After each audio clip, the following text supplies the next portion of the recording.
Have you ever tried downloading an app only to find out it's only available in the US App Store?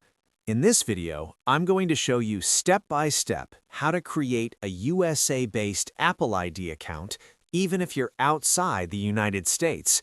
It's quick, simple, and I'll guide you through the entire process. Let's get started. First, open your browser and go to iCloud.com.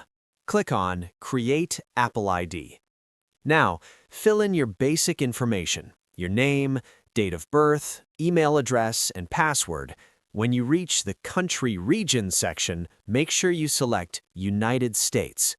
Next, you'll need to verify your phone number.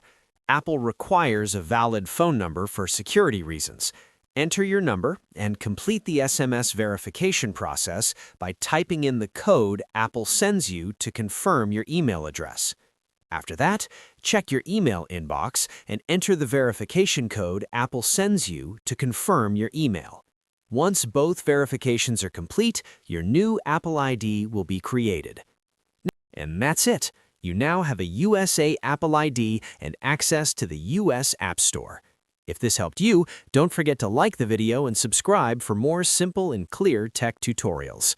I'll see you in the next one.